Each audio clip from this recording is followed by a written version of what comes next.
चिकित्सक का धर्म है कि उसके पास कोई भी चिकित्सा लेने आए वो उस मानव की सहायता करे। ये चिकित्सकीय धर्म है। उस धर्म का निर्वाह रावण के डॉक्टर ने भी निभाया। चाहता तो एक आध इंजेक्शन ऐसा दे देता कि और मामला खराब हो जाता। लक्ष्मण के बचने से ज्यादा फायदा था रावण को कि लक्ष्मण के जाने से फायदा था? जाने से फायदा था।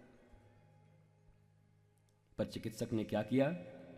सुबह तक संजीवनी बूटी चाहिए। अच्छा, राम जी को भी दवाई चाहिए, तब काय को भगवान हो भैया?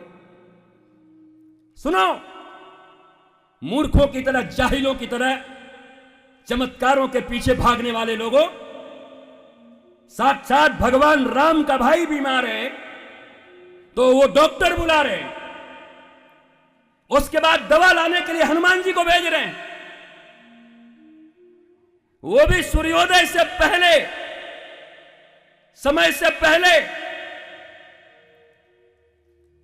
भारत की जनता है ये सो कॉल्ड विद्वान लोग हैं, ये ज्ञानी लोग हैं। तुम्हारे ज्ञान को कौन पूछेगा?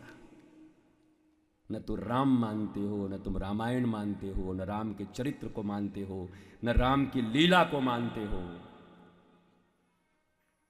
भगवान राम को कभी आपने देखा? मनुष्य की तरह पूरी जिंदगी एक मानव जो करता है, अपने पुरुषार्थ, पराक्रम, गुरु आज्ञा, नीति प्रवणता, इन सब गुणों के कारण राम राम बने।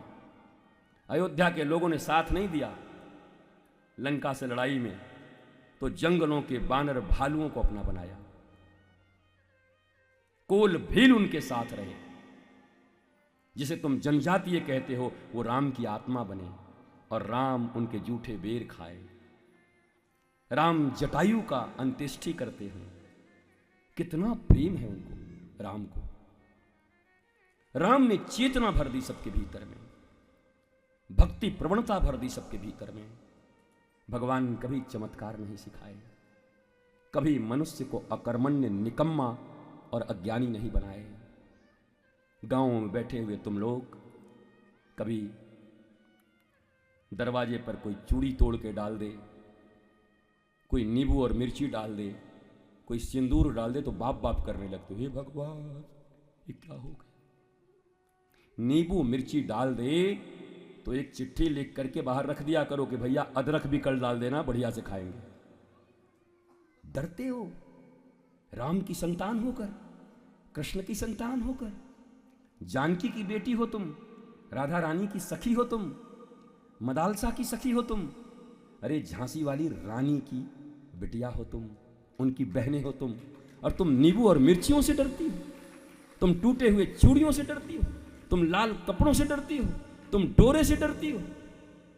अगर इन नींबू और मिर्चियों में इतना ही शक्ति होती तो भारत की सेना पर इतना पैसा खर्च करने का जरूरत नहीं था, बल्कि पाकिस्तान के बॉर्डर पर और भारत के बॉर्डर पर नींबू और मिर्ची टांग देते, पाकिस्तानी उधर ही रह जाते, नजर नहीं लगती उनकी। पर इतनी सेना क्यों खड़ी है? डोकलाम में सेना क्यों खड़ी है? क्यों इन सब जगहों पर खड़ी है? धर्म भय का नाम नहीं है, धर्म निर्भय बनाता है। धर्म भीरुता नहीं, धर्म प्रेमता चाहिए जीवन में। धर्म से प्रेम करना है, धर्म से डरना मत। राम डराने के लिए नहीं आए हैं, राम तुम्हें निर्भीक बनाने के लिए आए हैं। कृष्ण डराने के लिए नहीं आए हैं। 6 दिन के हैं और जहर लगा के पूतना आ गई, डर गए भगवान, चली गई पूतना। कितनी पूतनाएं आएंगी और कितनी जाएंगी।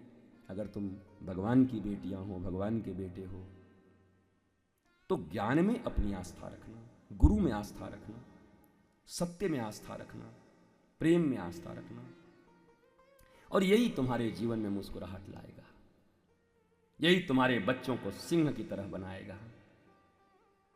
भेड़ियों की हालत हो गई है। भागवत के 7वें दिन सदा मैं एक कथा सुनाया करता था, और प्राय सभी लोग सुनाते हैं, कि एक शेर का बच्चा बचपन से ही भेड़ों के बीच में पल गया। भेड़ के बच्चों के बीच में शेर का बच्चा। अब लालन पालन उसका वैसे ही हुआ, वो भी मिमियाने लगा, घास भूसा खाने लगा। थोड़ा बड़ा हुआ, जंगल में ले गया था चराने के लिए, एक दिन एक शेर ने अटैक किया, सब भागे तो ये भी भागा। अरे बाप रे, अरे बाप रे, एक शेर देखा ही तो हमारा लगता है ये कहाँ भाग रहा है भाई। तो बोला इन लोगों को छोड़ो, पहले इसी को पकड़ो। पकड़ा उसको, मैं हुजूर हुजूर माई बाप। चुप, हुजूर माई बाप, अबे तू क्यों भाग रहा है, तू तो शेर है। अरे हम भेड़ है भाई, तू शेर है, खाना है तो खा लीजिए, झूठ मत बोलिए। पकड़ के सिंह ले गया एक तालाब के किनारे, नदी के किनारे, झांका, बोला झांक, झांका, दोनों का मुंह मिला, जो परछाई दिखी उसमें मुंह मिलाया। तो ये छोटे वाले ने कहा महाराज आपसे मिलता जुलता है। अरे बोला मिलता जुलता नहीं, तू वही है। नहीं हम तो भेड़ हैं। जब सिंह ने उसको विश्वास दिलाया, उसके स्वरूप का दर्शन कराया, तो बोला क्या हम भी आपकी तरह कुछ कर सकते हैं। बोला रुक, उधर से एक गजराज आ रहा था, हाथी,